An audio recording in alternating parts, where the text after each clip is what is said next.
Picture a hotel room on the 33rd floor of the New Yorker Hotel. The year is 1943. A Do Not Disturb sign has been hanging on the door for 3 days. The hallway outside is quiet. The city below is loud with taxis and winter wind and the ordinary noise of a world that has moved on. Inside, on a narrow bed, the wool blanket pulled tight against the January cold, in a room that smells of birdseed and old paper and something older still, the particular stillness of a space where a great mind has finally gone quiet, lies one of the men who helped build the electrical world we live in. No family is waiting. No former colleague has called. The pigeons he fed from the window every afternoon are gathered on the ledge outside. Their soft sounds, the only conversation the room has heard in days. He died as he had lived the last 2 decades of his life. Alone, in a rented room, surrounded by notebooks that no one was allowed to touch and ideas that no one had yet fully understood. His name is Nikola Tesla. He held hundreds of patents across multiple countries. The electrical system that powers every home and hospital and factory in the modern world runs on a principle he fought to prove when the most powerful men in American industry told him he was wrong. He imagined wireless communication, renewable energy, and a global information network decades before the technology existed to build them. He died with less than $1,000 to his name. This is the complete story of how a man who carried the future in his mind lost almost everything the present had to offer. And why? More than 80 years after that cold January morning in room 3327, we are still living inside the world, he imagined. Settle in. Let the city outside go quiet. And let us begin. Chapter 1. The world he was born into. There is a detail about the night Nikola Tesla was born that his own mother preserved and that Tesla himself returned to more than once across his long life. It was just after midnight on the 10th of July, 1856, in the village of Smiljan, in the region of Lika, in what was then the western frontier of the Austrian Empire and is now modern-day Croatia. A summer storm had been moving through the mountains for hours. Lightning was crossing the sky in long, slow sheets, and at the exact moment the child arrived. According to the midwife attending the birth, the storm reached its peak. The midwife told his mother that the child would be a child of the storm. His mother, Nikola Tesla, looked at her son and said, "No, he will be a child of light." Whether those exact words were spoken on that exact night we cannot verify with certainty. What we can say is that Tesla told this story himself, that it appears in his autobiography, published in 1919, and that it captures something true about how he understood his own origins. Not as a man who came from nowhere, as a man who came from a very specific place, shaped by forces that the modern world has largely forgotten to examine when it examines him. Smiljan in 1856 was not a city. It was not even a large town. It was a Serbian Orthodox village on the edge of a military frontier zone, the kind of place where the Austrian Empire stationed soldiers to hold the line against Ottoman expansion, and where the people who lived between those two powers developed a particular kind of self-reliance born from generations of existing on uncertain ground. The land was beautiful and harsh in equal measure. The winters came hard off the mountains. The summers were brief and intense. The people who survived there across generations did so through the kind of practical intelligence that does not announce itself. Tesla's father, Milutin Tesla, was a Serbian Orthodox priest. He was a man of genuine intellectual cultivation who read widely in several languages and kept a large personal library at a time when personal libraries in villages like Smiljan were uncommon. He was also, by Tesla's own account, a man of formidable memory who could recite long passages of poetry and scripture without effort. That capacity, the ability to hold vast amounts of information internally and retrieve it with precision, his son inherited and amplified into something that would define his entire approach to invention. Milutin wanted his son to enter the church. He had decided this early, and held to it with the particular firmness of a man who had arranged the future in his mind. Tesla's mother, Duca, was a different kind of intelligence entirely. She had received no formal education. She could not read, but she had inherited from her own mother a practical mechanical gift that expressed itself in the design and construction of household tools and implements. Things she built herself from memory and ingenuity, without plans or instructions. Tesla would later describe her as an inventor of the first order, and the description was not sentimental. She made looms. She made tools for weaving and cutting. She memorized patterns of extraordinary complexity and reproduced them without error. In a world that gave her no formal outlet for that capacity, she expressed it in the material of daily life, and her son watched every step of it. What Tesla received from these two parents was a combination that the formal educational systems of his era were entirely unprepared to cultivate. From his father he received the love of language, the capacity for memorization, and the discipline of a household organized around the life of the mind. From his mother he received something harder to name but more foundational to everything he later built: the understanding that a thing could be fully imagined before it was constructed, that the work of the hands was downstream of the work of the mind, that you did not need the physical object in front of you to understand how it would behave. He was the fourth of 5 children. His older brother Dane was, by every account, the family preserved. Exceptionally gifted, the household had organized its hopes around him. Then, when Nikola was around 5 years old, Dane died. The accounts of how it happened differ across sources, with some suggesting a riding accident involving the family horse. What does not differ is the effect. The death of Dane reshaped the emotional architecture of the Tesla household in ways that the surviving son spent the rest of his life trying to understand. Tesla would later write, with a directness that carries the weight of something long examined rather than recently felt, that he had never been able to determine how much of his obsessive drive to achieve came from genuine passion and how much came from the impossible task of replacing a brother who had died before the competition between them could be resolved. He does not write this as complaint. He writes it as honest accounting. The village school in Smiljan gave him the foundations. But the real education of the young Tesla was happening in 2 other places. The first was his father's library, where he read everything available and discovered early that the ideas he found most compelling were the ones that described the invisible forces moving through the world. Electricity, magnetism, the relationship between energy and matter that the physics of his era was only beginning to articulate. The second was the natural world outside the village. He spent hours observing the behavior of insects and birds and water, developing the habit of close attention to physical phenomena that would later make him capable of seeing in the behavior of a river or the movement of a flame the principles underlying problems that formal engineers were approaching from entirely the other direction. He was around 12 years old when he encountered, in his father's library, a novel by the Hungarian writer Josica Miklos that he later described as having changed the direction of his inner life. The novel featured a scientist as its central figure. Tesla read it and understood, with the clarity that certain formative encounters produce, what he wanted to be. Not a priest, not a soldier, not a farmer or a craftsman or any of the occupations that Smiljan offered as its available futures.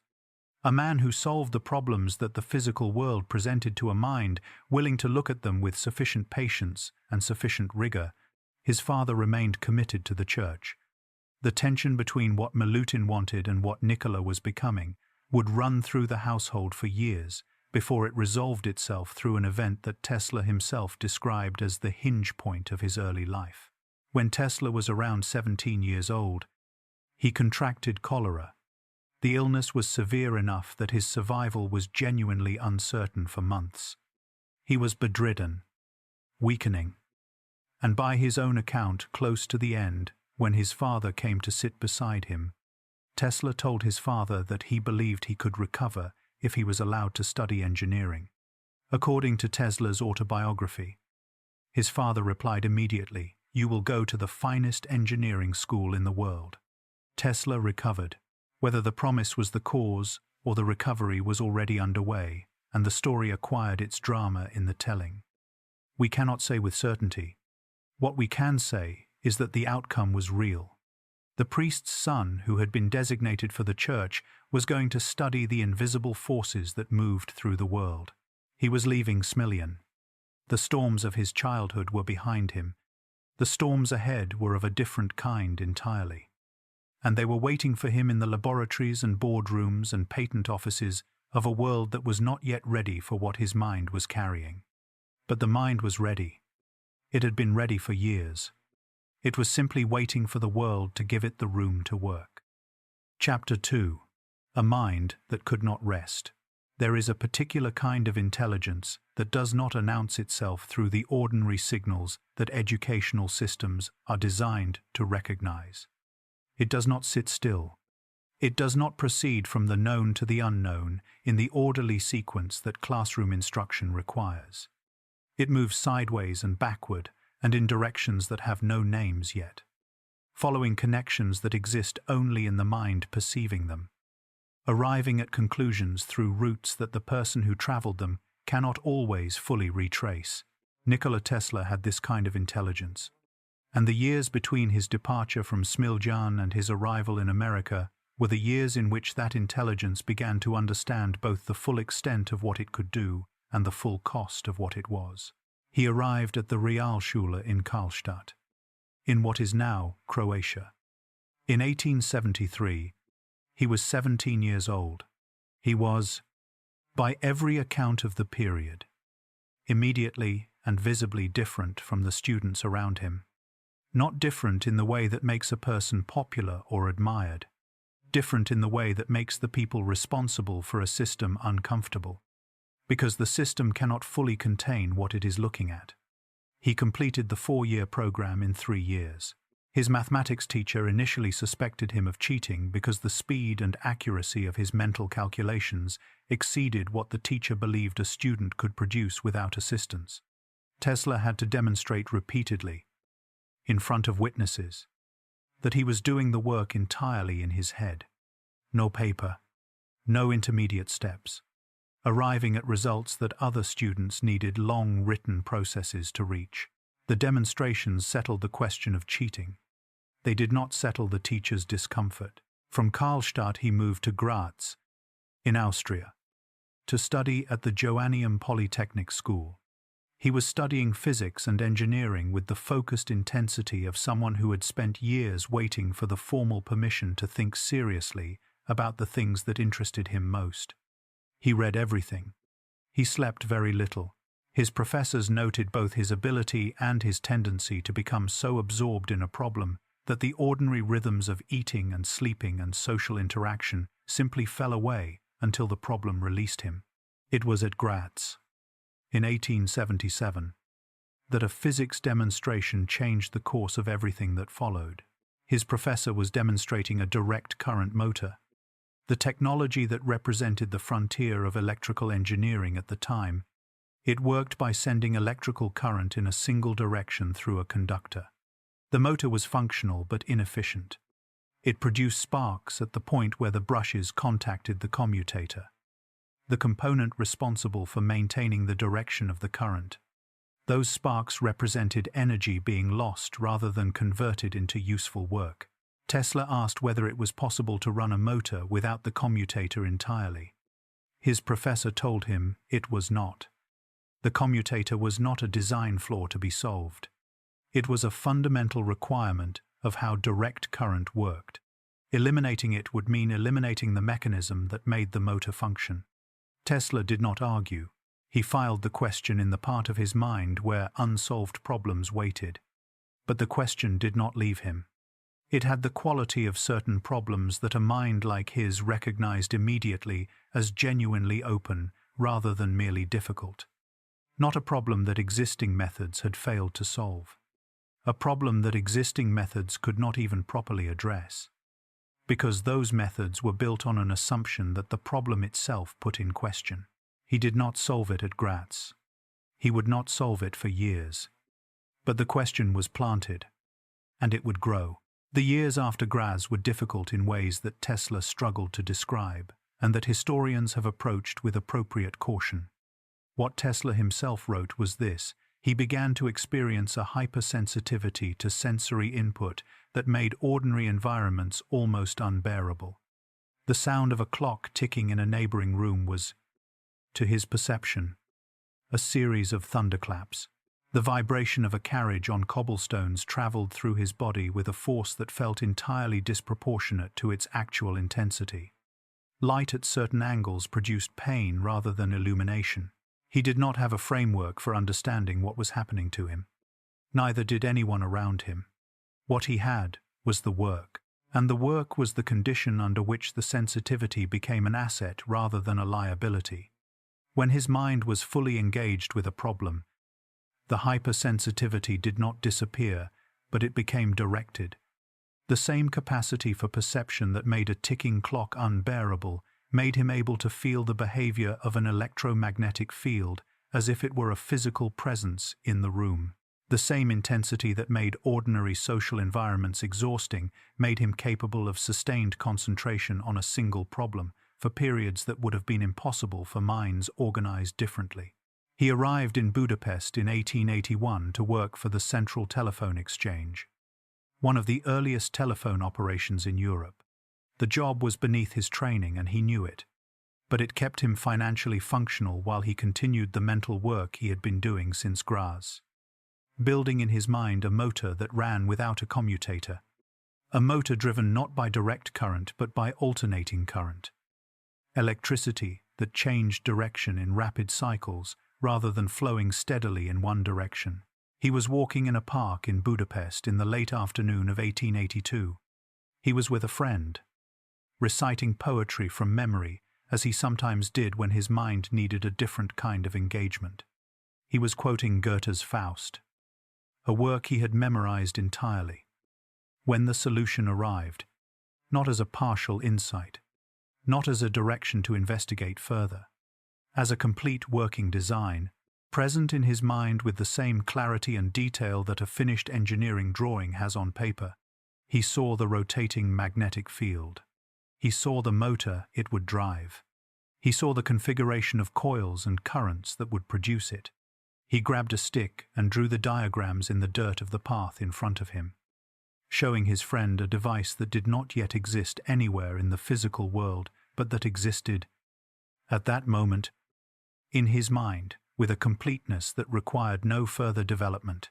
He would later say that he stood there for a long time, looking at what he had drawn, understanding that what he was looking at was not an idea, but a fact. The motor worked. He had not built it yet, but it worked. He was 25 years old. He had solved a problem that the leading electrical engineers of his era had concluded was unsolvable, and he was standing in a park in Budapest with the solution drawn in the dirt. With no laboratory, no funding, no employer who understood what he had just worked out. That gap between the perfect internal vision and the imperfect external reality was the gap Tesla would spend the rest of his life trying to close. He arrived in Paris later that year to work for the Continental Edison Company. He was good at the work, exceptionally good. He solved problems that senior engineers had left open and repaired systems the company had concluded were beyond repair.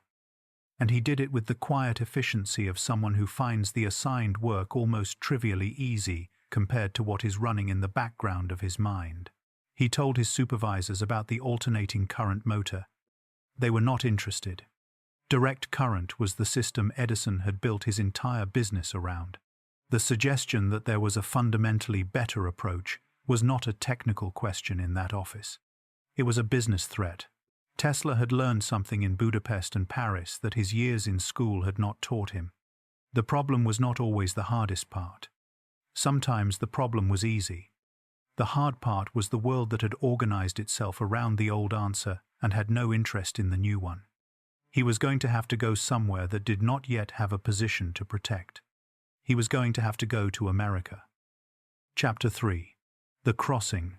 The ship that carried Nikola Tesla across the Atlantic in 1884 nearly did not carry him at all.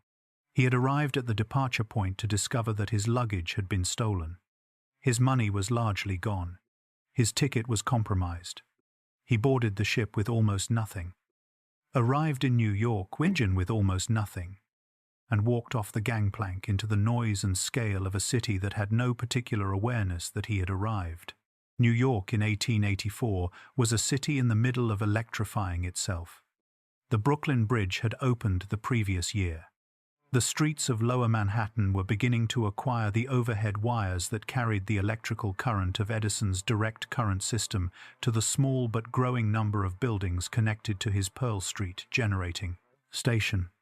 The city was loud and fast, and organized around the logic of ambition in a way that was different from anything Tesla had experienced in Europe.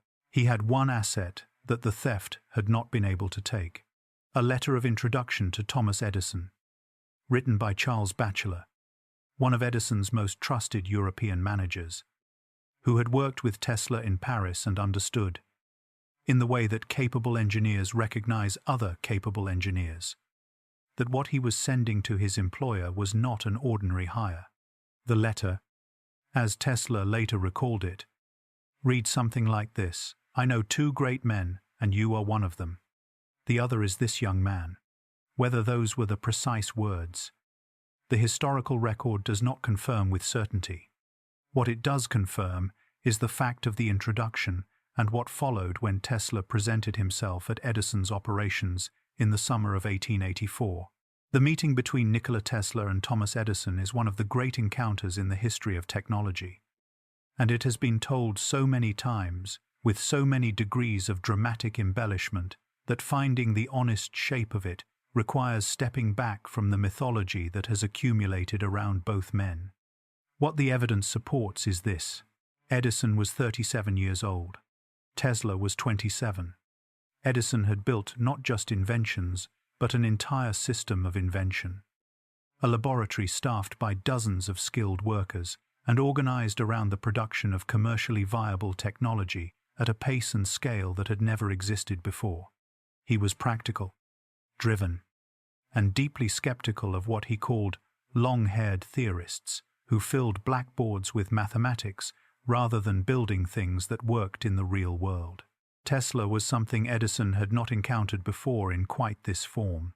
Not a tinkerer, not a practical mechanic who learned by trial and error, a theoretical mind who could see the completed design of a device before it was built, who had already solved, in his mind, the central problem of electrical engineering that Edison's entire business model depended on not being solved. Edison hired him. The specific terms of what Tesla was promised in those early conversations are a matter of historical dispute. And the dispute matters because it sits at the center of what happened next. Tesla later said he was promised $50,000 if he successfully redesigned and improved Edison's direct current dynamo system. He threw himself into the project with the complete intensity of a man who worked 18 to 20 hours a day as a matter of routine. He completed the work.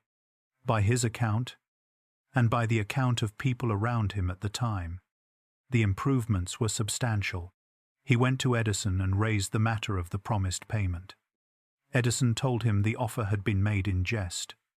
He offered Tesla a modest raise instead. Historians, including W. Bernard Carlson, whose biography of Tesla is among the most carefully sourced accounts of his life, treat this episode with the nuance it deserves. The situation may have involved a genuine miscommunication between two men whose different cultural backgrounds and communication styles made the exact terms of a verbal agreement ambiguous rather than a straightforward act of deception. What we can say clearly is that Tesla believed he had been promised something he did not receive, that this belief was sincere, and that the damage it did to his willingness to remain was total and immediate. He resigned.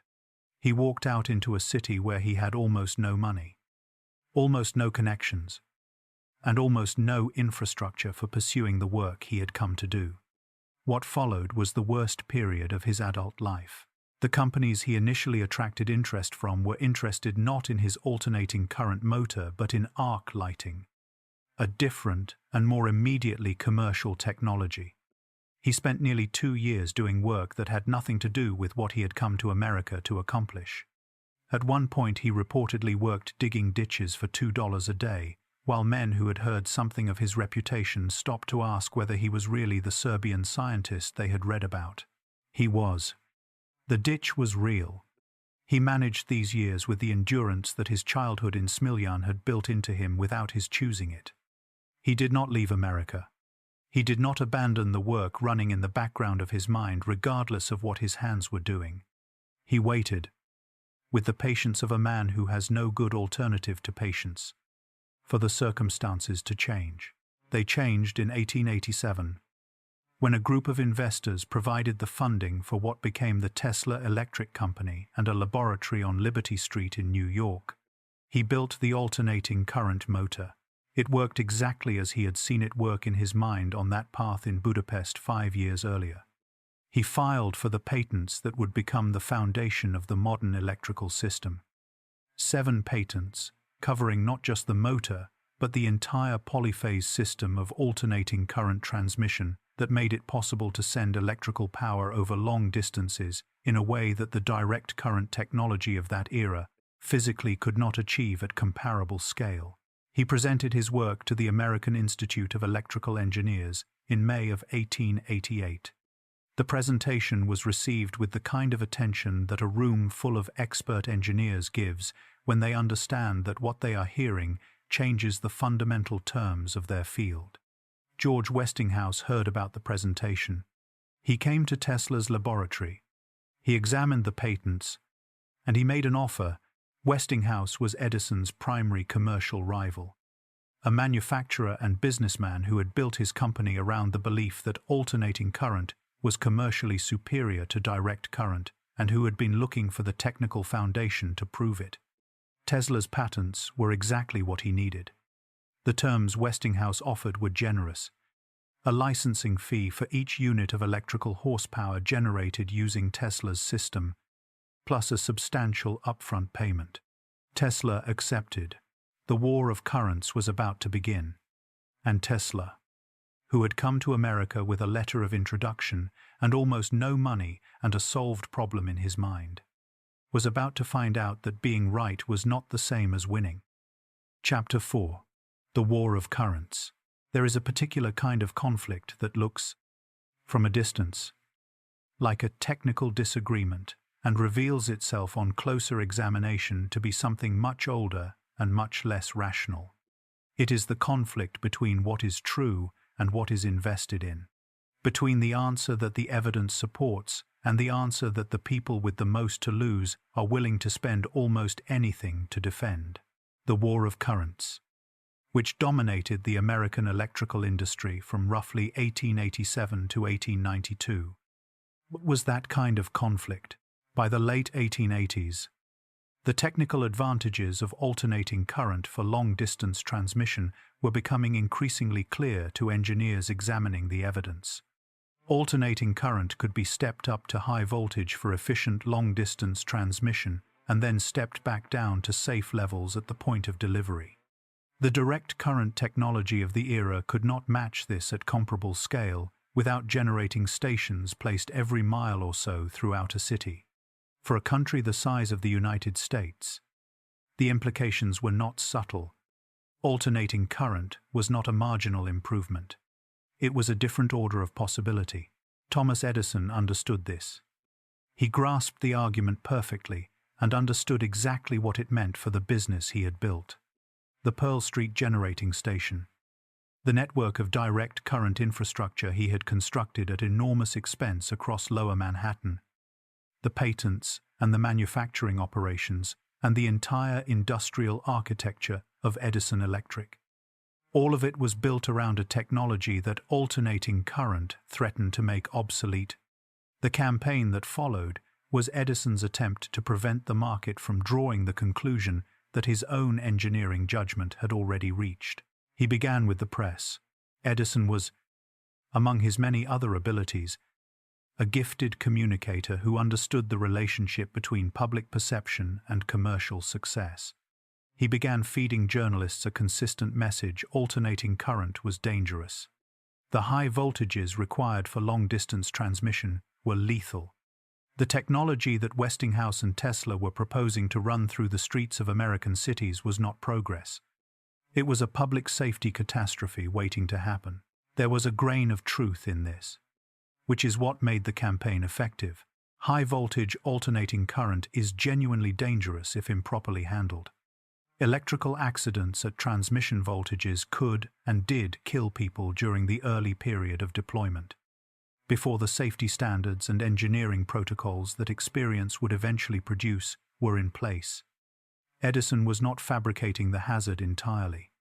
He was taking a real characteristic of the technology, stripping it of the context that would have allowed a fair assessment, and presenting it to a public that had no framework for evaluating the claim independently.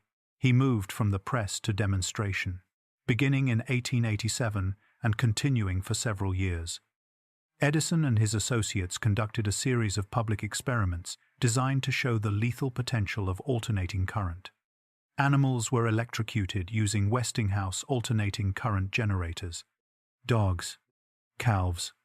These events are documented in the historical record, and the motivations behind them were commercial rather than scientific. They were designed to make fear the loudest voice in a conversation that evidence alone was losing for Edison's side. It is important to be precise about something here, because popular accounts often get this wrong.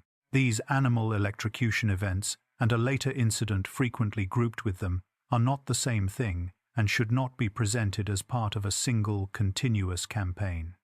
In 1903, more than a decade after the peak of the War of Currents, a circus elephant named Topsy was electrocuted at Coney Island using alternating current.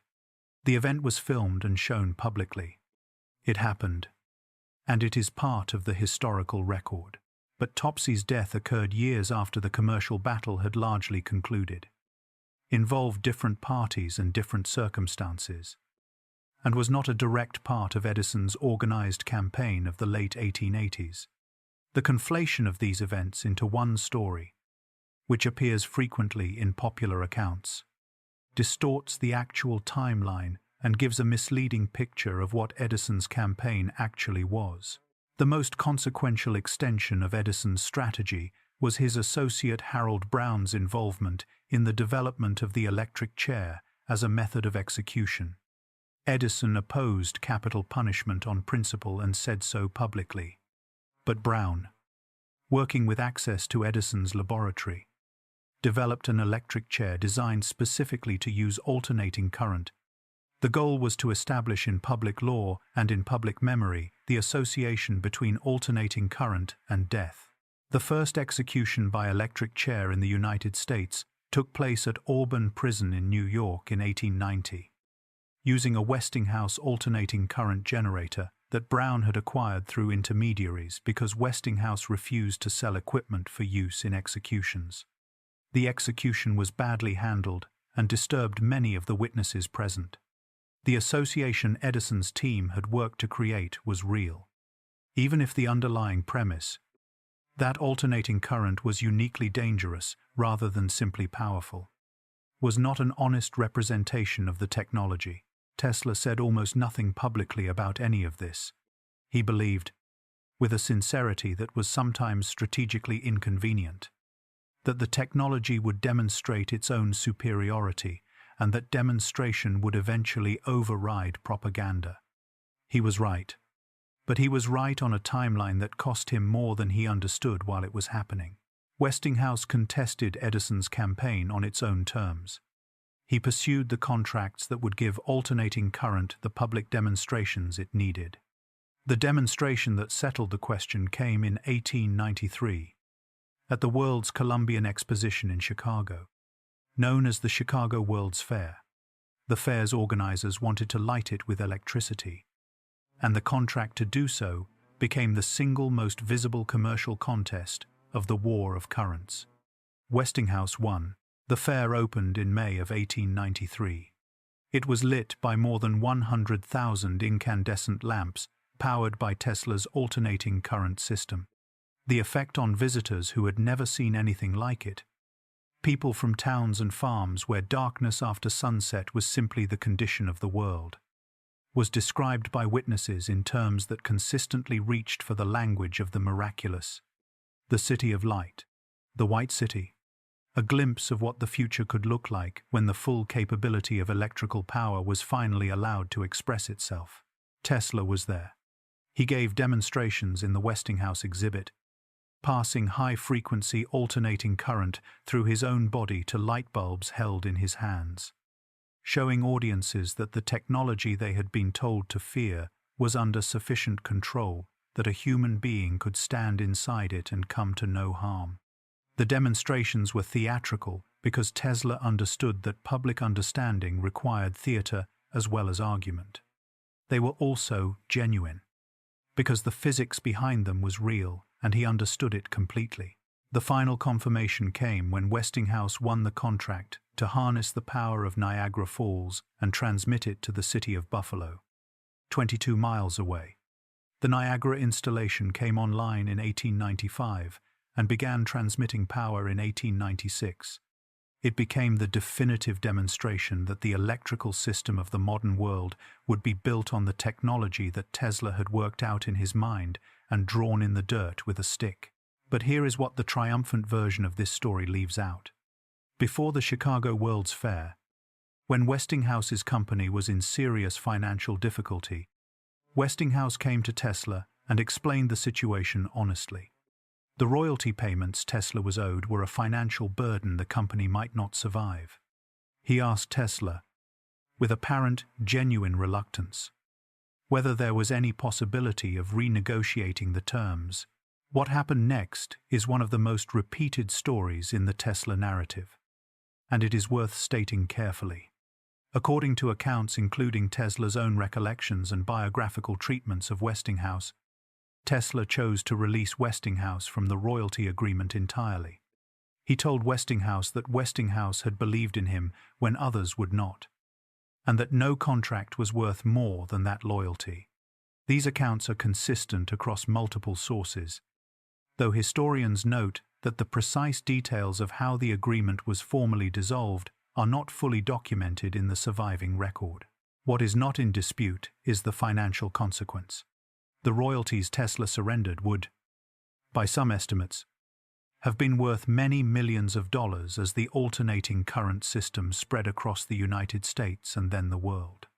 He gave them up in a private meeting, for reasons that had nothing to do with strategy and everything to do with loyalty. He was 36 years old. He had just helped win the most important technological contest of his era. He had given away the financial security that winning it should have provided. And the next chapter of his life, the one he was most excited about, was just beginning to take shape in his mind. He was thinking about something much larger than electricity for cities. He was thinking about electricity for the world. The war of currents was over. The dream that would define and ultimately break the second half of his career was beginning. Chapter 5. The Years of Glory. The decade of the 1890s was the peak of Nikola Tesla's public life. He was famous in the way that only a handful of scientists in any era achieve. Famous not just within his field but to the general public. To the readers of newspapers and the attendees of lectures and the people who followed the progress of technology with the excitement of a civilization that understood it was living through a transformation with no precedent in human history. Stop for a moment and feel what that decade was. The Brooklyn Bridge was 7 years old. The telephone was barely a generation removed from being a novelty. The automobile did not yet exist in any practical form, and here was a man who walked into darkened rooms and made light appear from nowhere, who passed electricity through his own body and lived, who drew lightning from machines he had built with his own hands. To the audiences who attended his demonstrations, Tesla was not a scientist presenting technical results. He was a man showing them the future in real time. His laboratory on South Fifth Avenue in New York, and later a larger facility on Houston Street, was the center of a working life that moved between electricity and magnetism and light and mechanical resonance, with the fluency of a mind that did not experience them as separate disciplines but as different expressions of a small number of underlying principles. He had by this point developed what he called the Tesla coil, a resonant transformer circuit that could produce electrical fields at extremely high frequencies and voltages. The demonstrations he gave using this device became some of the most talked about scientific spectacles of the era. He would walk into a darkened room carrying glass tubes filled with various gases, bring them near the coil, and the tubes would light without any wire connecting them to any power source, glowing in colors determined by the specific gases they contained. He would pass current through his own body and produce light from bulbs held in his bare hands. He would create artificial lightning bolts whose crack and snap filled rooms that had been built to contain far more modest electrical experiments. Crack, flash, the smell of ozone hanging in the air, and Tesla standing in the middle of it all, perfectly calm, perfectly still, as if the forces moving through him were as natural as breathing. These performances were not theater in the dismissive sense. They were demonstrations of real phenomena, conducted by someone who understood the physics completely and was choosing the most vivid possible expressions of that physics to communicate what he knew to people who did not share his mathematical framework. He was not trying to impress.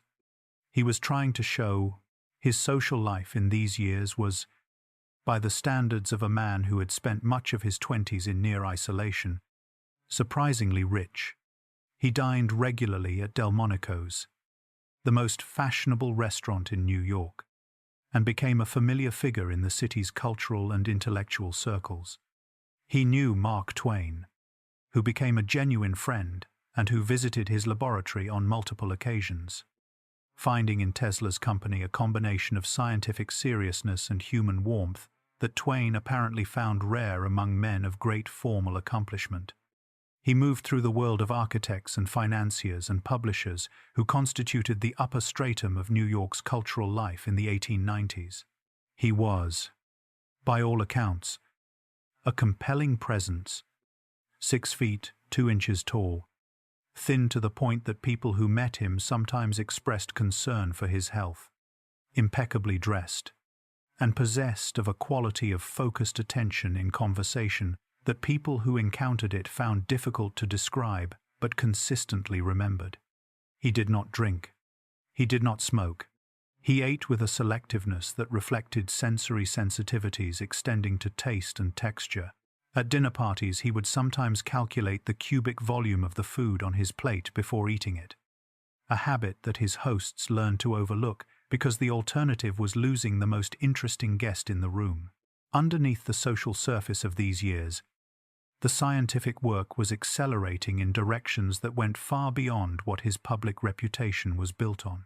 He was investigating the behavior of high-frequency electromagnetic waves, which led him to work that overlapped with, and in several respects, preceded the work for which Guglielmo Marconi would later receive the Nobel Prize for Radio. The history of who invented radio is one of the more complicated priority disputes in the history of technology, and it deserves honest treatment.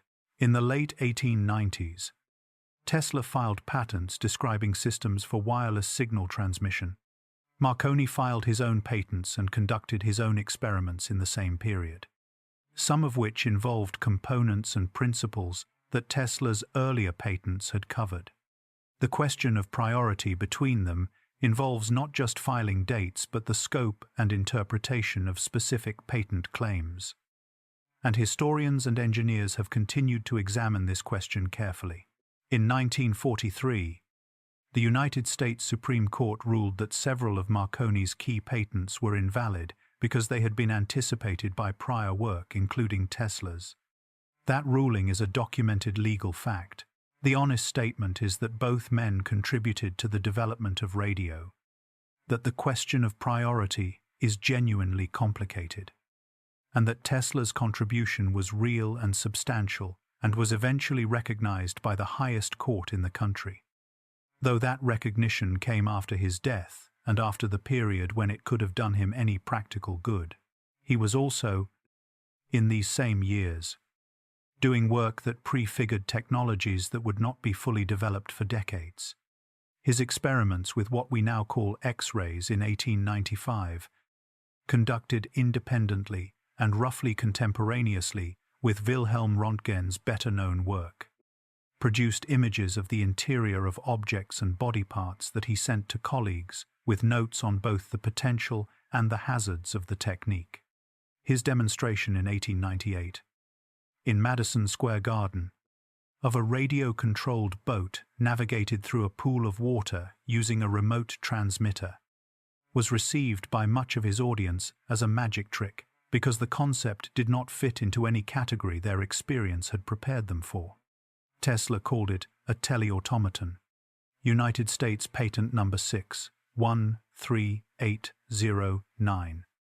The concept waited decades for the world to catch up to it. Then, in March of 1895, fire destroyed his Houston Street laboratory. The fire began in the building below and moved upward with enough speed that very little could be saved. Equipment built over years of careful work. Experimental notebooks. The physical record of investigations that existed nowhere else. Gone in a single night. The accounts of people who saw Tesla in the days immediately after describe a man who appeared genuinely stunned. Not performing grief, but in the grip of something that had not yet fully resolved into any emotion his ordinary responses could manage. He had survived poverty and professional rejection and the chronic difficulties of a sensory system that the world was not designed for. He had not been prepared for this particular kind of loss. The sudden erasure of years of physical work by a cause that had nothing to do with the quality of the work itself. He rebuilt. He found new investors. He established new laboratory space. He continued the work. Because continuing the work was the only response available to him that was consistent with being who he was. But the fire had cost him more than equipment and notebooks. It had cost him time, and the project forming in his mind required time that the fire had taken from him and that he would spend years trying to recover. He was approaching 40. The best decade of his public life was ending in smoke and loss, and the largest dream of his career was waiting for him on the far side of the rebuilding. He did not know yet what the dream would cost. He knew only that it was the right dream, that it was larger than anything he had yet built, and that the world had not yet found a way to tell him no that he was willing to accept. Chapter 6. Wardenclyffe. The dream that broke him. There is a particular kind of vision that arrives complete, fully formed, internally consistent, so far ahead of what the world around it has built that the gap between the vision and the available reality is not a matter of engineering. It is a matter of civilization. The project Tesla began developing in the last years of the 1890s was that kind of vision, and understanding what it actually was, rather than the version that circulates in popular accounts, is essential to understanding why its failure cost him everything it cost him. Tesla was not simply trying to transmit electricity without wires. That description is accurate as far as it goes and does not go nearly far enough. What he envisioned was a global system that would use the Earth itself as a conducting medium to transmit both electrical power and information to any point on the surface of the world. He believed this could be made available without the infrastructure of wires and poles and generating stations that the existing electrical system required. A system in which large-scale generating sources could potentially be drawn upon by a receiver anywhere on Earth with the right equipment. He was describing, with the technical vocabulary of 1899, a combination of wireless power transmission and a global communications network. It is important to say clearly here whether the underlying physics of Tesla's world system was fully viable at the scale he imagined remains a subject of genuine technical debate among engineers and physicists today. He envisioned it. He believed in it completely. The extent to which it was realistically achievable with the technology of his era, or even with technology that exists today, is a question that serious researchers continue to examine. What is not in question is that the vision was real, that the effort he made to build it was real, and that the consequences of its failure were real. He went to Colorado Springs in the summer of 1899 to test the foundational principles at a scale his New York laboratory could not accommodate. The experiments, conducted over approximately 8 months in a specially constructed laboratory, produced results. Tesla recorded in a notebook that survives and has been examined by historians and engineers. He produced electrical discharges of a scale that had not been artificially generated before. Lightning bolts of considerable length, thunder audible miles away, interference with the electrical systems of Colorado Springs itself that caused the local power company to cut his connection and demand compensation for damaged equipment. The experiments were real. The phenomena he documented were real. The question that historians of science have continued to examine is the gap between what the experiments demonstrated and the conclusions Tesla drew from them. A gap that reflects both the genuine ambition of his thinking and the way his certainty about what he could see in his mind sometimes exceeded what the physical evidence could fully support. He returned to New York in 1900. He needed a backer, and through a connection arranged by his lawyer, he found himself across a table from the most powerful financial figure in America. John Pierpont Morgan was 63 years old in 1900. He had organized the financing of railroads and steel mills and the restructuring of the American banking system. He had ended a financial panic by gathering the leading bankers of New York in his library and refusing to let them leave until they agreed to a coordinated rescue. He was not a man who made decisions based on sentiment or on charm. Tesla came to him with plans for a tower, a transmission tower to be built on Long Island, at a site that would become known as Wardenclyffe. That would serve as the first node of the system. Tesla presented the project partly as a wireless communications platform, a capability Morgan understood as commercially valuable given the race with Marconi for transatlantic wireless transmission. Morgan agreed to provide $150,000, a very substantial sum, and construction began on the Wardenclyffe site in 1901. What developed over the following months was a gap between what Morgan believed he was funding and what Tesla was actually building. For Tesla, the communications capability was real but secondary to the larger vision of global power transmission. For Morgan, the communications platform was the business he had invested in. When Tesla came to Morgan in 1902, requesting additional funding to expand the scope of the project, Morgan asked a question whose precise wording has varied across historical accounts, but whose essential content has been consistently reported. He wanted to know how the system would generate revenue if power or information could be received by anyone with the right equipment. It was not a question about the physics.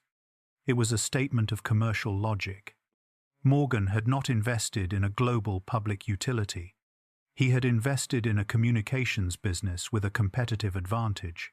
The world system, as Tesla envisioned it at its fullest scale, had no revenue model that Morgan could identify. Morgan declined to provide additional funding. Tesla spent the next several years seeking replacement investors. No one came forward at the scale the project needed. He used his own money. He took the fees from his other patents and the income from his consulting work and poured them into Wardenclyffe, keeping the construction going, maintaining the staff, refusing to accept that the project was ending. He borrowed. He deferred.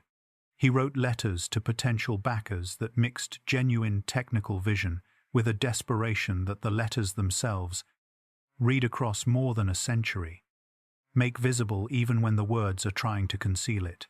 The tower rose to 187 feet.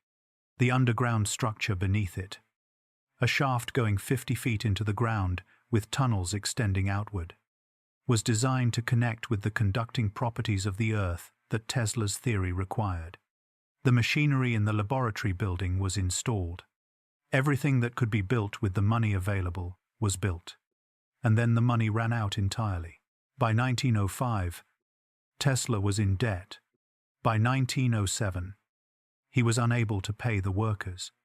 By 1912, the Wardenclyffe property was effectively abandoned. The tower standing unused, the laboratory empty, the windows beginning to break. The weeds coming up through what had once been the most ambitious construction site in the history of electrical engineering. In 1917, the United States government, concerned that the tower might be used by foreign agents to communicate with submarines during the First World War, ordered it demolished.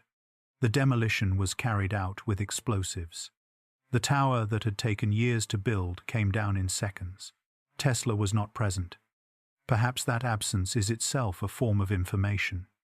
There are endings that are better understood from a distance, because the alternative is standing in front of them with no language adequate to what you are seeing. A man who had given everything to a vision, watching that vision reduced to rubble and dust on a field in Long Island, with no ceremony, no acknowledgement, no one to witness what was being lost, just the sound of the explosion. And then silence. He had spent nearly 2 decades and everything he had on this project. He had surrendered the Westinghouse royalties that might have funded it independently. He had borrowed and deferred and believed, with a persistence that the people around him found increasingly difficult to witness, that the next conversation or the next demonstration would be the one that turned it around. It was over, not gradually and ambiguously over, the way most things end when they still carry the possibility of revival. Over in the definitive way that explosives make things over. What is important to say clearly here is that the failure of Wardenclyffe was not simply the failure of one man's dream. It was the collision between a vision that was genuinely ahead of its time and a financial and commercial system that had no mechanism for funding things that were ahead of their time. Morgan was not wrong about the revenue question. Tesla was not wrong to believe the vision mattered. The difficulty was that the gap between what Tesla could see and what the world was organized to support was simply too wide.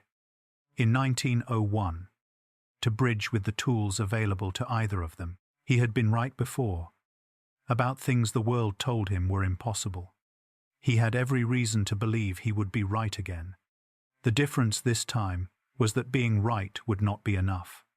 And the years that followed the silence at Wardenclyffe were the years in which that difference became, in the most literal and daily sense, the defining condition of everything that remained. Chapter 7.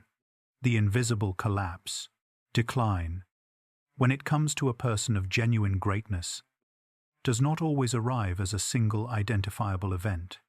It arrives the way water moves through stone, through the same channels, again and again, until what seemed solid reveals the hollowness that the repeated passage has been opening for years. Slowly, quietly, in ways that are visible to people around the person before they are visible to the person themselves. The decline of Nikola Tesla after Wardenclyffe was that kind of process. He kept working. This is the first and most important thing to say about the years between 1917 and his death in 1943. He never stopped. He filed patents into his 70s. He gave interviews in which the ideas were still coming, still reaching forward into territories that the engineering of his era could not easily follow. He announced projects and concepts and devices that he said were in development, some of which were real and some of which existed in the space where Wardenclyffe had existed before the money ran out, fully formed in his mind and waiting for a world that had not yet organized itself to receive them. But the world he was working in had changed around him in ways that the intensity of his focus had perhaps prevented him from fully tracking. The 1910s and 1920s were the decades in which the American technological economy shifted from the age of the individual inventor to the age of the corporate research laboratory. General Electric and Westinghouse and AT&T and the other large corporations of the era were not dependent on individual geniuses arriving with breakthrough patents. They had staff, scientists and engineers working systematically on incremental improvements to existing technologies, and the cumulative output of those staffs was, in commercial terms, more reliable and more defensible than the occasional lightning strike of a Tesla or an Edison. Tesla had never been good at the commercial dimensions of invention. Not occasionally and in specific circumstances, consistently and structurally, across every financial relationship of his professional life. He had given away the Westinghouse royalties. He had poured everything into Wardenclyffe. And without the translation layer of a commercial partner willing to take his principles to market, the inventions that followed remained demonstrations rather than industries. He developed the Tesla turbine in 1913, a bladeless turbine that used the viscosity of fluids to transfer energy to a rotor through a series of closely spaced disks. The physics were sound. The efficiency of the device in laboratory conditions was impressive. Engineers today still study it. But in 1913, it did not become the Industrial Revolution Tesla believed it should. Partly because the manufacturing tolerances required for optimal performance were difficult to achieve consistently at the time, and partly because the industries that might have adopted it were already organized around existing turbine technologies with established supply chains and trained workforces. He filed patents for a vertical takeoff aircraft concept in the 1920s. He described systems for detecting objects at a distance using reflected electromagnetic waves, a principle that would be independently developed into radar by research teams in multiple countries during the 1930s. He continued to think, to calculate, to envision, but the gap between what he was envisioning and what he was building had been widening for years.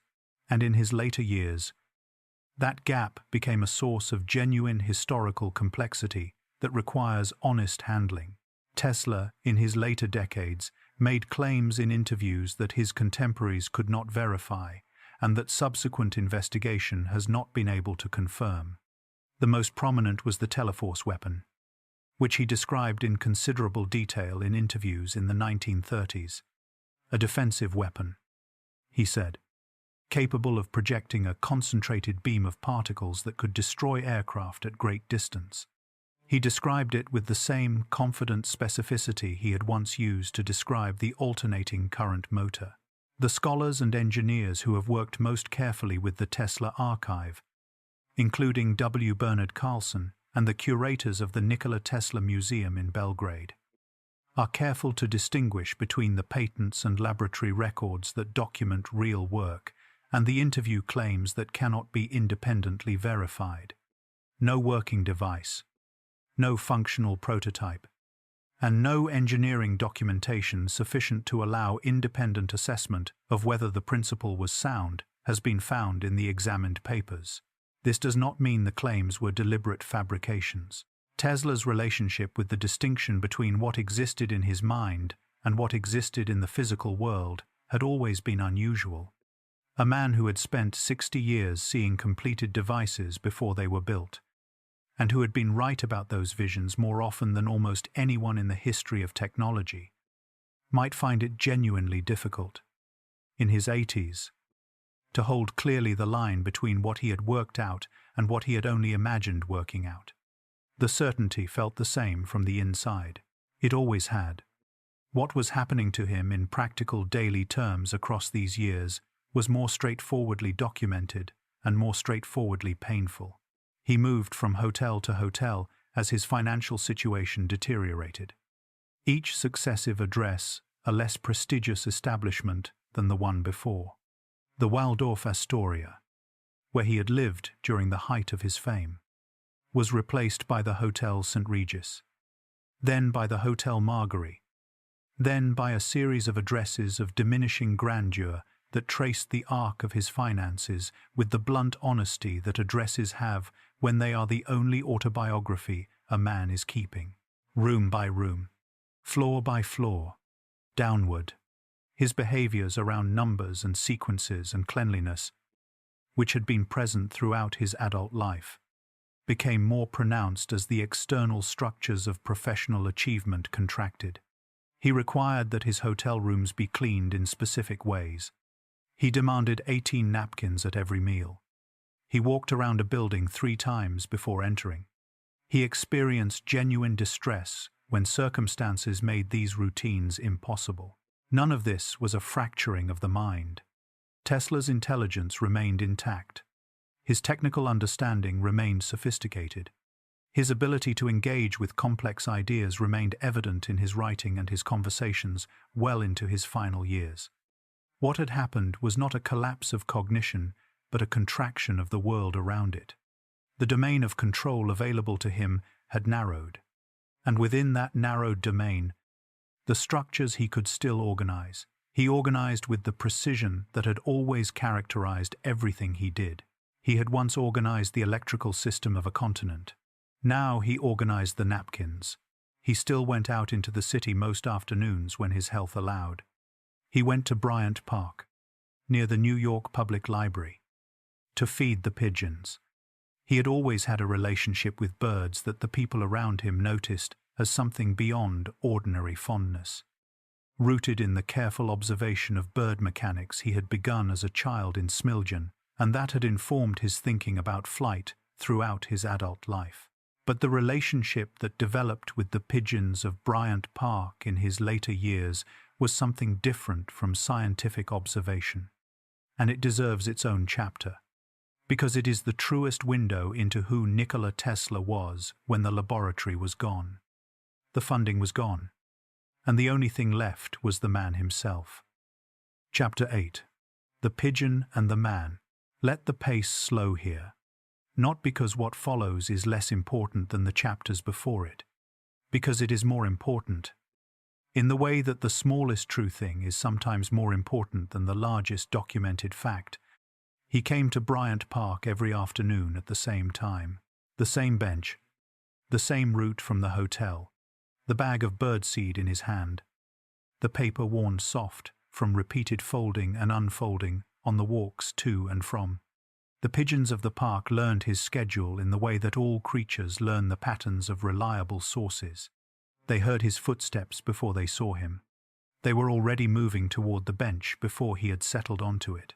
He sat among them in a way that a man sits among creatures he has known a long time, not performing attention, not observing from a studied distance, simply present, in the way that very few people are simply present to anything anymore, by the time they have reached their 70s, and the world has done what the world does to a person across that many decades. He had been alone for a long time before most people noticed he was alone. The solitude of his final decades was not the solitude of a man who had chosen withdrawal from the world. It was the solitude that accumulates around a person when the world they inhabited has moved on and they have not moved with it. Not because they lacked the capacity, but because the work they were doing required them to stay where they were.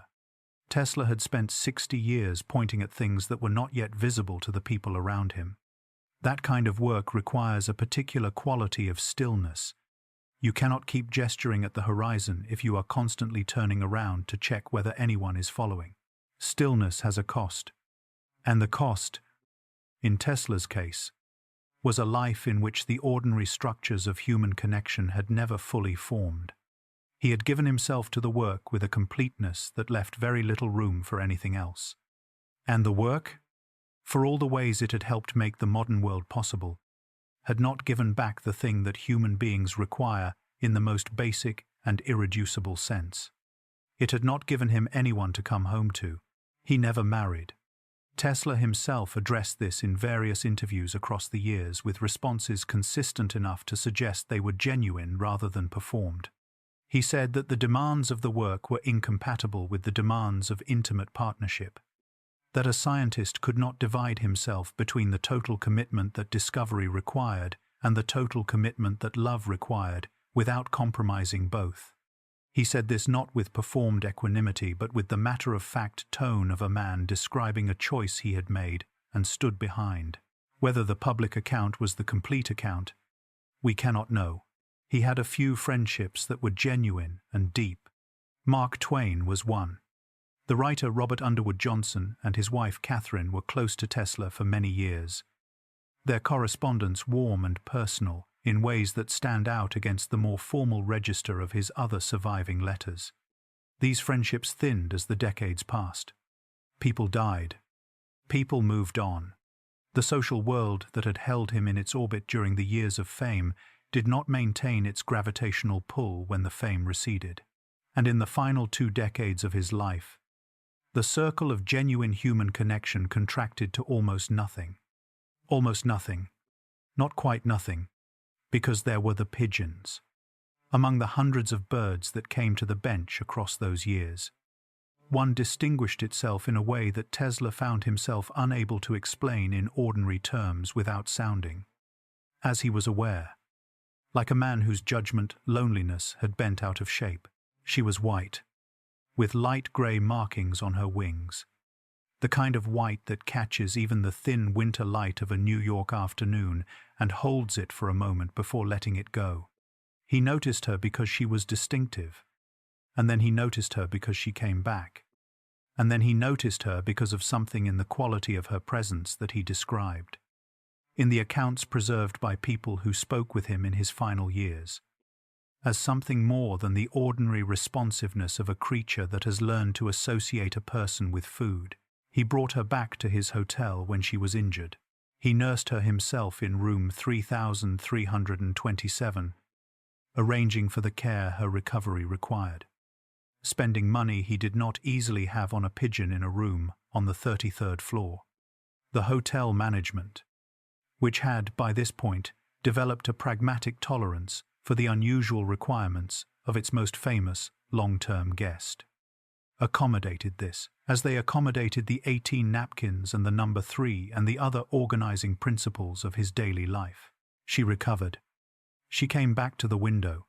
She knew the sound of his footsteps in the hallway before he opened the door, and she was already moving toward him by the time the door swung open, her small claws clicking against the windowsill, her wings half raised in something that looked, to the man watching, like greeting, he said, to the journalist and writer John J. O'Neill, who was working on the biography that would become one of the primary sources for Tesla's later years, that he loved that pigeon as a man loves a woman.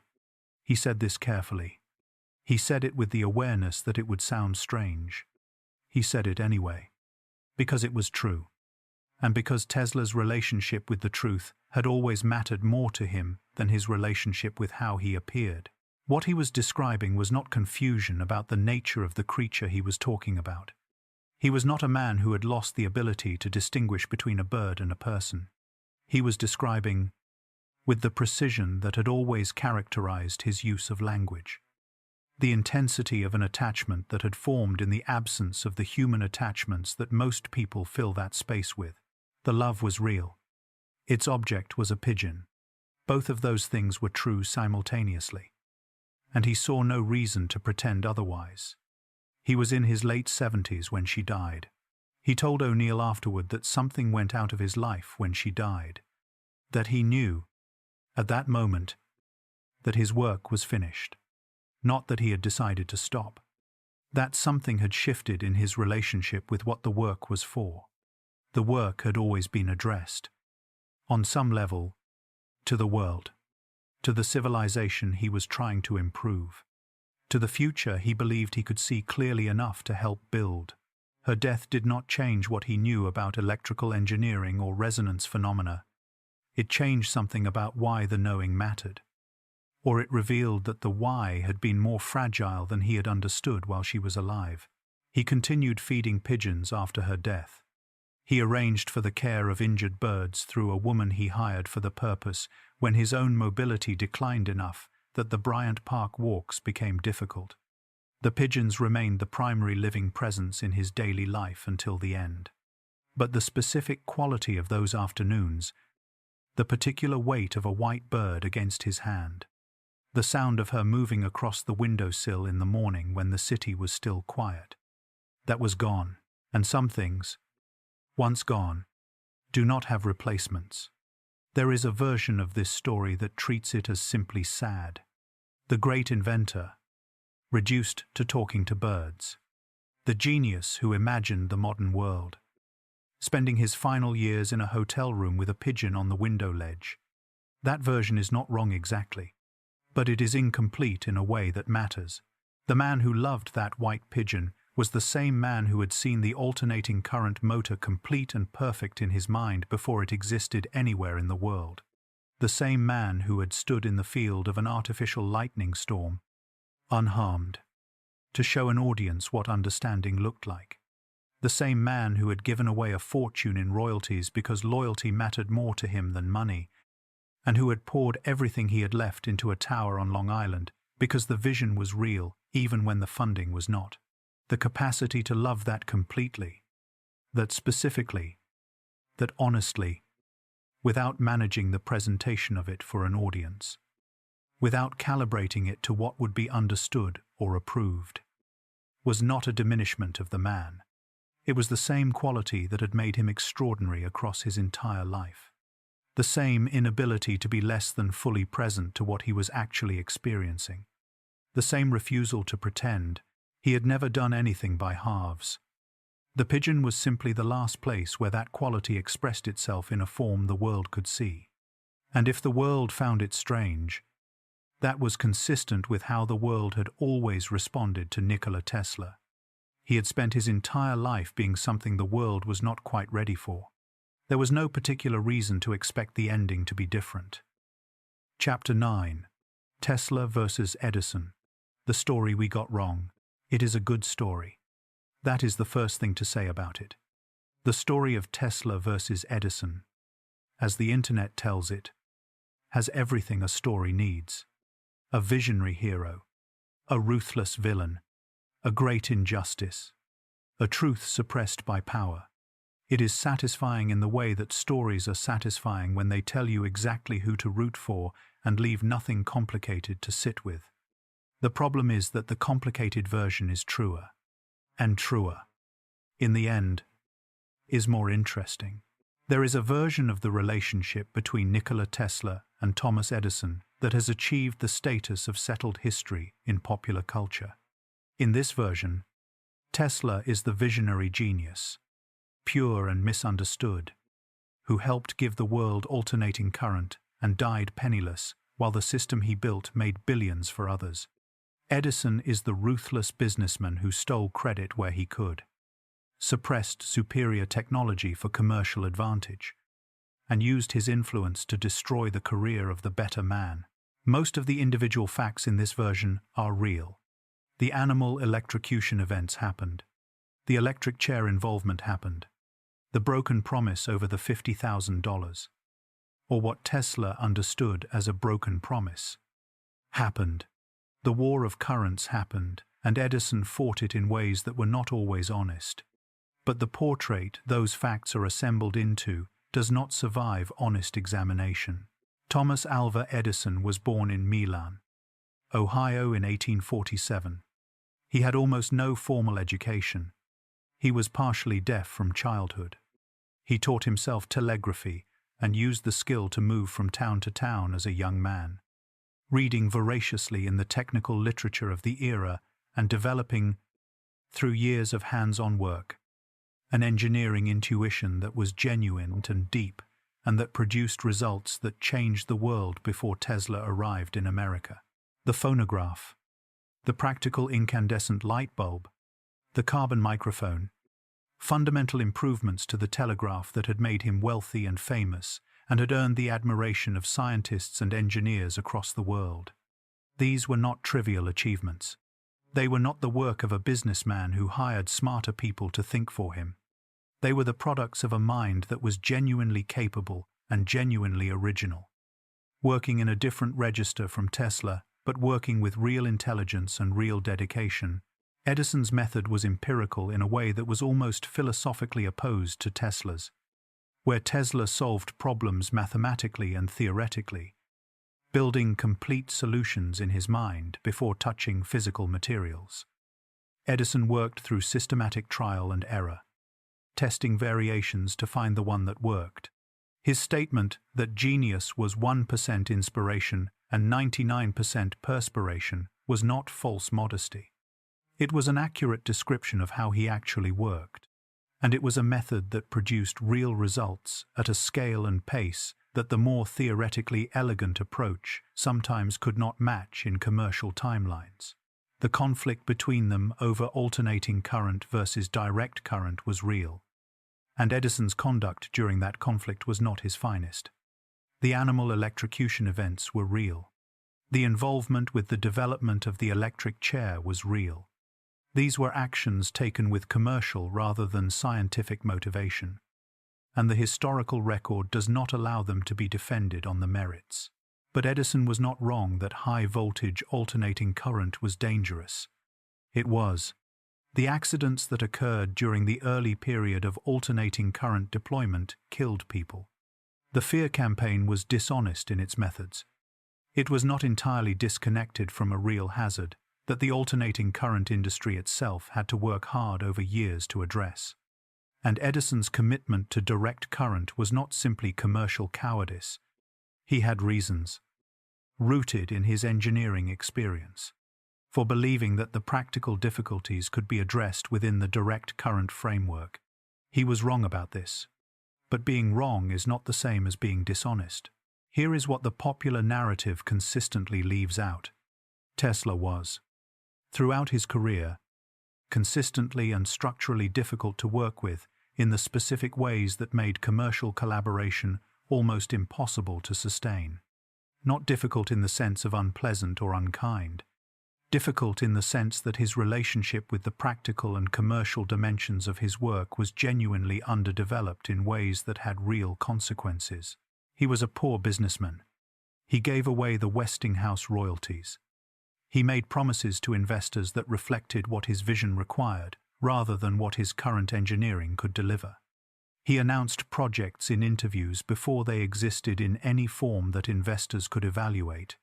He was unable or unwilling to engage with the incremental, unglamorous work of translating a working principle into a manufacturable product. The work that actually produces commercial value from scientific insight, these are not moral failures. They are characteristics of a particular kind of mind. A mind organized around the open horizon of what could be discovered rather than the closed problem of what could be sold. But they had consequences. The gap between Tesla's scientific vision and his commercial execution was not created by Edison or Morgan or Marconi. It was a structural feature of how Tesla engaged with the world. The royalty dispute with Edison is a good example of this complexity. Edison's version of events, as recorded by his associates, is that the $50,000 figure was part of a joking exchange that Tesla understood as a joke at the time. Tesla's version is that the promise was real and the reneging was deliberate. Historians, including W. Bernard Carlson, assess the situation as probably involving a genuine miscommunication between two men whose different cultural backgrounds and communication styles made the exact terms of a verbal agreement ambiguous. The miscommunication was real. The conclusion that it proves Edison was a calculating villain who deliberately cheated Tesla is a conclusion the full evidence does not support with the confidence the popular narrative applies to it. The Marconi question is another place where honest treatment matters. The Supreme Court ruling in 1943 that invalidated several of Marconi's patents on the basis of prior work, including Tesla's, is real and documented. But the history of radio development is a history of multiple inventors working on related problems simultaneously, with genuine overlaps and genuine independent discoveries. Marconi did real work. His transatlantic transmission in 1901 was a genuine technical achievement. The claim that he simply appropriated Tesla's ideas is not supported by the full historical record. Even though Tesla's prior contributions were real and were eventually recognized by the court, Edison died in 1931. Tesla outlived him by 12 years. By the end, the two men had arrived at something closer to mutual acknowledgement than the war of currents mythology suggests. Edison said publicly in his later years that his biggest mistake had been not to study alternating current seriously from the beginning. Tesla said, when asked about Edison after his death, that Edison was a great inventor and a great American, and that whatever had passed between them did not change that assessment. Two men at the end of long lives. telling something closer to the truth than the stories their supporters had built around them. That is not the ending the mythology requires. It is the ending that the evidence supports. And the evidence, in the end, is the only thing worth following. Chapter 10. What he actually invented, and what he did not. There is a particular phenomenon that occurs when a historical figure becomes a symbol rather than a person. The symbol begins to accumulate attributes that the person never possessed, achievements that the person never claimed, and a mythology that grows in proportion to the distance between the audience and the actual historical record. The symbol becomes useful in ways that the person never was, carrying the weight of contemporary frustrations and contemporary ideals, becoming a mirror for what the present wants to believe about genius and power and the relationship between the two. Nikola Tesla has become that kind of symbol, and the symbol, in several important respects, has replaced the person in popular consciousness in ways that do a disservice to both the actual man and the actual history. So let us go through what the evidence actually supports, carefully and with sources named where they can be. The alternating current motor and the polyphase electrical system are Tesla's clearest and most documented contributions to technology. The patents are on file at the United States Patent and Trademark Office, filed in 1887 and 1888, covering the rotating magnetic field, the induction motor, and the transformer systems that make long-distance electrical transmission practical. These patents have been examined by engineers and historians since they were filed. Their priority is not seriously disputed. The modern electrical grid operates on principles that trace directly back to the patents Tesla filed in 1887. Though it is important to note that the grid, as it exists today, reflects decades of subsequent engineering development and contributions from many scientists and engineers who built on that foundation. The Tesla coil is real. The device he developed in the late 1880s and early 1890s, a resonant transformer that produces high-frequency, high-voltage electrical fields, is documented in patents and in the extensive record of demonstrations he gave. It remains in use today in radio technology and in various specialized applications. The radio question is genuinely complicated and deserves the honest treatment we have already given it in a previous chapter. The Supreme Court, ruling in 1943, documented in the case Marconi Wireless Telegraph Company of America versus the United States, found that several of Marconi's patents were anticipated by prior work, including Tesla's. This is a legal and historical fact. The Institute of Electrical and Electronics Engineers acknowledges Tesla's contributions to radio development, while also acknowledging Marconi's independent work and the genuinely overlapping nature of the research during that period. Both men contributed. Neither invented radio alone. His X-ray experiments in 1895 are documented in his own correspondence and in the accounts of people who saw the results. The historical record does not support the claim that Tesla invented X-rays before Röntgen. It supports the claim that he was independently working in the same area at approximately the same time. A situation that the history of science is full of. The remote control boat, demonstrated at Madison Square Garden in 1898, is documented in United States Patent No. 6, 13809, and in contemporary newspaper accounts. It is a real device. Tesla's priority in demonstrating wireless remote control of a mechanical vehicle is not disputed. The Tesla turbine, patented in 1913, is a real device whose principles are documented and whose physics have been studied by engineers across the century since he filed the patent. It works. Whether it works as efficiently as Tesla claimed in all practical applications is a more nuanced question that engineering experience has answered with some qualifications. Now for the other side of the ledger. Tesla did not invent the smartphone. He did not invent Wi-Fi. He did not invent the Internet. These technologies were developed in the second half of the 20th century by teams of engineers and scientists at institutions including MIT, DARPA, Bell Labs, and Xerox PARC, working on specific technical problems whose solutions built on decades of accumulated research in computer science, semiconductor physics, and telecommunications.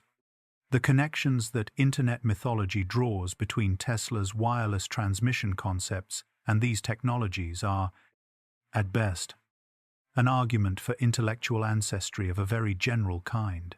He did not invent radar. Radar was developed independently and simultaneously by researchers in multiple countries during the 1930s, with significant contributions from Robert Watson Watt in Britain and from teams in Germany, France, and the United States. The Smithsonian Institution's National Museum of American History addresses this question directly in its documentation of radar's development, noting that while Tesla described a relevant concept, the actual development of operational radar involved specific engineering work carried out by others independently.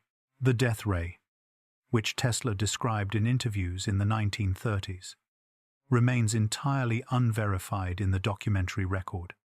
As we discussed in the previous chapter, this is not a reason to diminish Tesla. It is a reason to be honest about the difference between what he built and what he imagined. A distinction that matters because conflating the two does not serve the truth and does not serve our understanding of a man who was remarkable enough without the additions. Here is the specific harm in the mythology worth naming directly. When Tesla is presented as the man who invented everything and was suppressed by powerful interests, the implication is that the technology we lack today was deliberately withheld by those same interests. This implication is not supported by the historical evidence. It is a framework applied to a history that is more honestly understood as the collision between a specific kind of genius and the specific limitations of the commercial and technological systems of his era. That collision is a real story. It is sad in several respects and inspiring in others. It does not require a villain beyond the ordinary villains of circumstance and human limitation. The myth does not honor him. The truth does. And the truth, carefully examined and honestly told, is more than enough. Chapter 11. The Last Room. The New Yorker Hotel opened in 1930 on 8th Avenue in Manhattan. 43 floors, more than 2,000 rooms. A power plant in the basement that generated its own electricity, a feature the hotel's promotional materials advertised with particular pride. It was, in its way, a monument to the electrical civilization that Tesla had done more than almost any other individual to help make possible. The lights that lit its corridors, the motors that ran its elevators, the system that kept its kitchens and laundries and heating plants running through the long New York winters, all of it descended in a direct line from the rotating magnetic field a young Serbian engineer had seen in his mind on a path in Budapest nearly 50 years before. Tesla moved in sometime around 1933. He was 77 years old.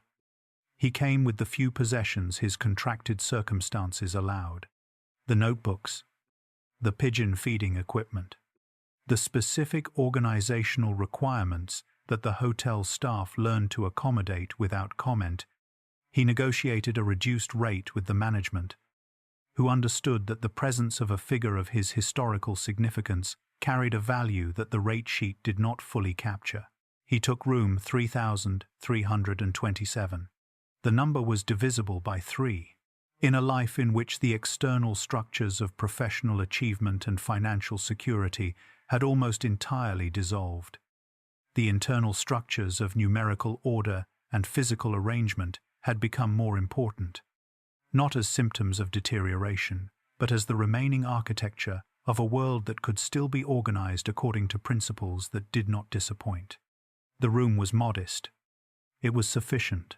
It had a window that looked out over the city he had lived in for nearly 50 years. The city whose skyline was lit by a system of electrical transmission that ran on the principles he had worked out in his mind in Budapest in 1882.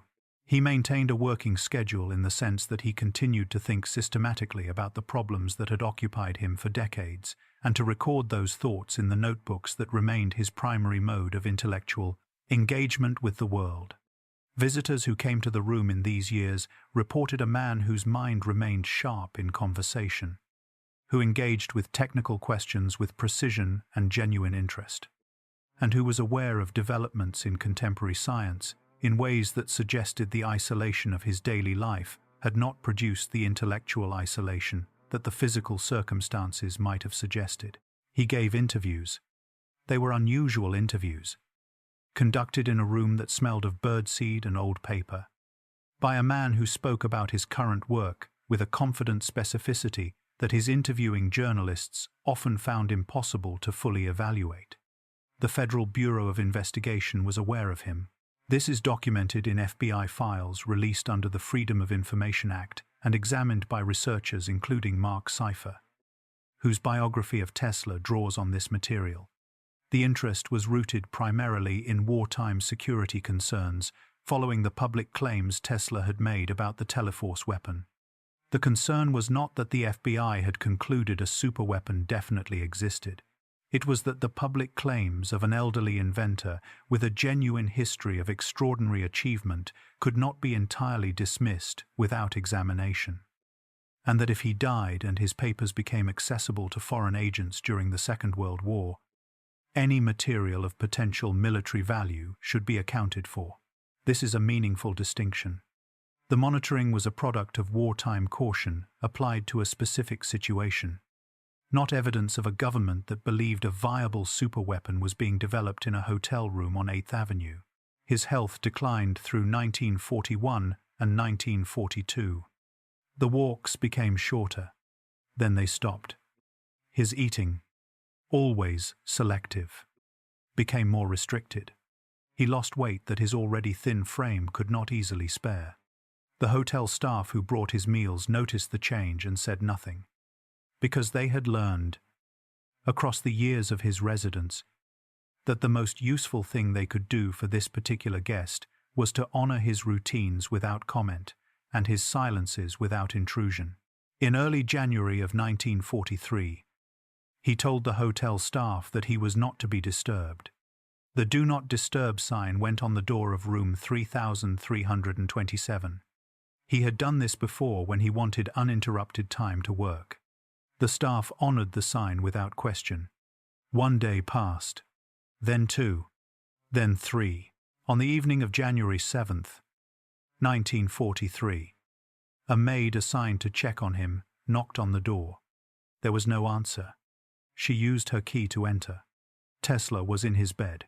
He had been dead for some time. The medical examiner determined that the cause of death was coronary thrombosis. He was 86 years old. He had died alone, in his sleep, in the room he had arranged, according to the principles that remained his when everything else had gone. What happened next is documented through the FBI files, the records of the Office of Alien Property, and the accounts of people directly involved.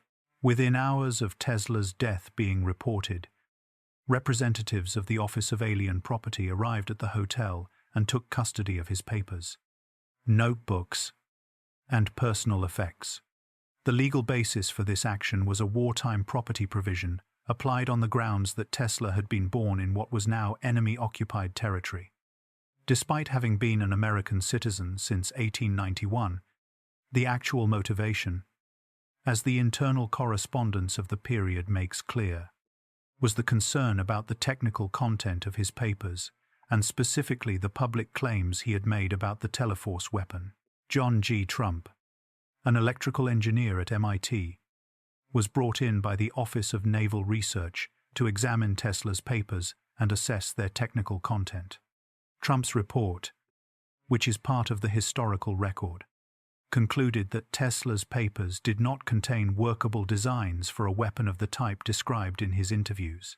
Trump found that the work consisted largely of speculations and incomplete ideas that did not rise to the level of engineering documentation from which a working device could be constructed.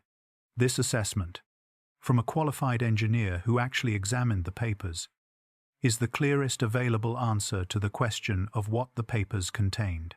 The papers were eventually returned, after a period of examination, to Tesla's nephew, Sava Kosanović, who arranged for their transfer to what would become the Nikola Tesla Museum in Belgrade, Serbia. The museum holds a UNESCO Memory of the World designation and preserves approximately 150,000 original documents, approximately 75,000 photographs, and several thousand technical drawings and patents. Whether the papers returned to Kosanović represented the complete set that was seized is a question that has been raised by some researchers, and that the existing historical record does not resolve with complete certainty. The official position of the relevant American authorities has been that the materials were returned in full after the examination was complete. What the existing evidence does not support is the conclusion that a viable superweapon was found and deliberately concealed. Trump's assessment remains the most reliable available answer to that specific question, and his conclusion was that no such weapon design existed in the examined papers. What is not in dispute is this: the man who had helped build the electrical infrastructure of the modern world died alone in a hotel room. The city outside his window was lit by a system that traced its fundamental operating principle back to his mind. The notebooks were taken. The room went quiet. The Do Not Disturb sign stayed on the door for 3 more days before anyone thought to check. He had asked, early in his career, what the world required. He had worked out the answer and spent his life trying to build it. The world had used what he built and moved on. The room is quiet now. The notebooks are in Belgrade. The pigeons are gone. But somewhere in those 43 floors, in the walls and the wiring and the motors that kept the whole structure running through the night, the work was still there. It still is. Chapter 12. Why we remember him now.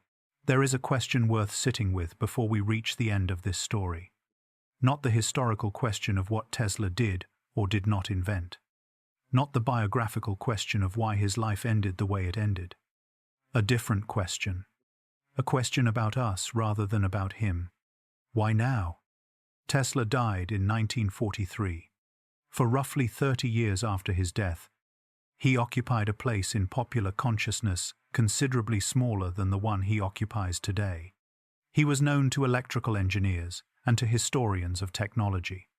His name was attached to the unit of magnetic flux density in the International System of Units, a recognition adopted in 1960 that acknowledged the magnitude of his contribution to the understanding of electromagnetism in the precise and understated language that scientific nomenclature uses when it wants to say something. Permanent. He was not forgotten, but he was not celebrated in the way the contemporary moment celebrates him. The revival of popular interest in Tesla began in earnest in the 1970s and accelerated through the 1980s and 90s. Driven in part by the countercultural appeal of a figure who could be read as the brilliant outsider, in part by the growing accessibility of his patents and writings as they entered the public record, and in part by the specific resonance that his unrealized visions had acquired as the technologies he had described began to be developed by others and to reshape daily life in ways that made his earlier descriptions look prophetic.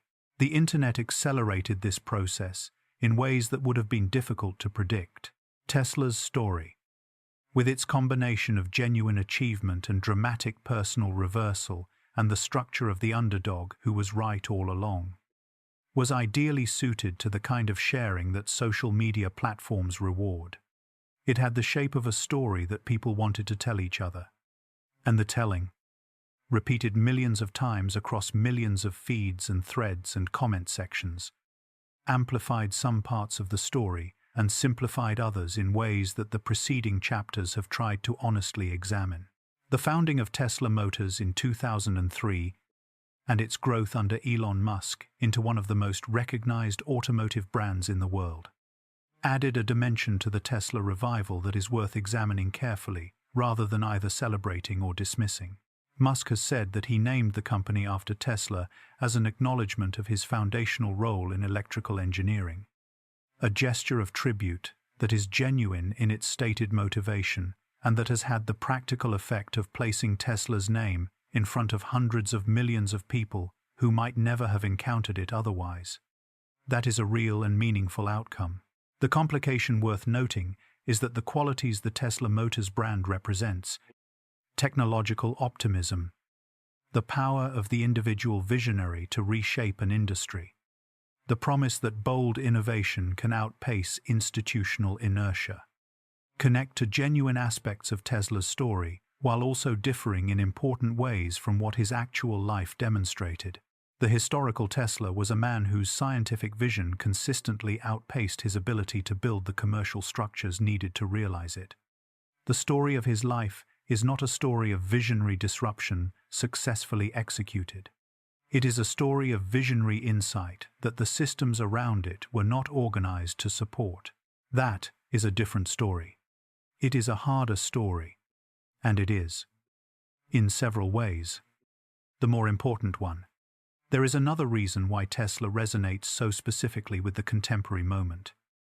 A reason that goes deeper than the brand and the social media mythology and the satisfying shape of the underdog narrative. It connects to something the contemporary world is experiencing that Tesla's world had not yet fully developed the vocabulary to describe. Tesla's life shows a consistent pattern of characteristics that modern readers often find recognizable. The hypersensitivity to sensory input he described throughout his life, the behaviors around numbers and sequences that provided structure and calm in environments he otherwise found difficult, the capacity for extraordinary hyper-focus on specific problems, combined with the difficulty of managing the ordinary practical demands of daily life. The exceptional visual and spatial intelligence combined with the challenges of social and emotional navigation.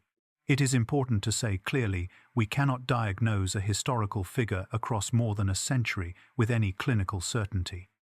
And attempting to do so risks both oversimplification and anachronism. What we can say is that modern readers who have personal experience with these kinds of cognitive patterns often find something recognizable in Tesla's own descriptions of his inner life. And that this recognition is part of why his story travels so widely today, in communities where these experiences are discussed and examined with a depth that was not available in Tesla's era. He had no framework for understanding his own sensory experience. He had no community of people who shared his cognitive style and could have helped him navigate a world that was not designed for it. He had only his own intelligence, his own discipline, and the endurance of a man who had grown up on a military frontier and learned early that the conditions of the world were not arranged for his convenience. The recognition that some modern readers feel when they encounter his account of his own inner life is not a projection.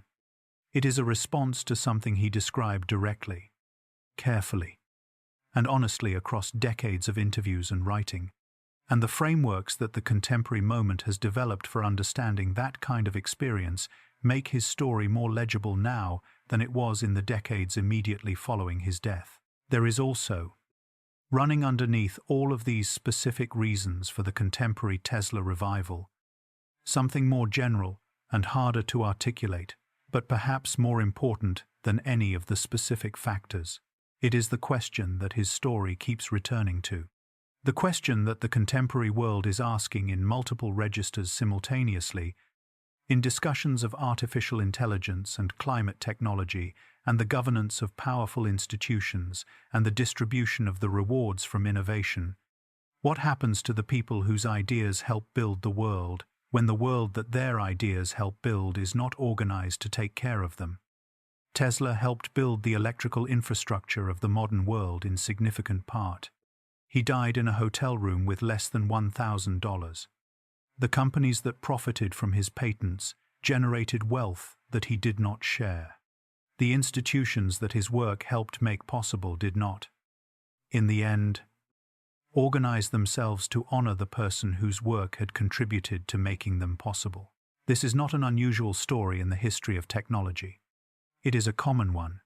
The people who do the foundational work of building new capabilities are rarely the people who capture the most value from those capabilities. The gap between contribution and reward is a structural feature of the systems through which technology moves from discovery to deployment, and it has not narrowed meaningfully in the years since Tesla died. In several respects, it has widened. Tesla's story does not answer this question. His life was not a solution. It was the most dramatic and most fully documented version of the question that the history of technology has produced. He is remembered now because the question his life raised is a question the present cannot stop asking. He would have found all of this, in all likelihood, somewhat beside the point. He was not interested in being remembered. He was interested in the work. The work was always the thing.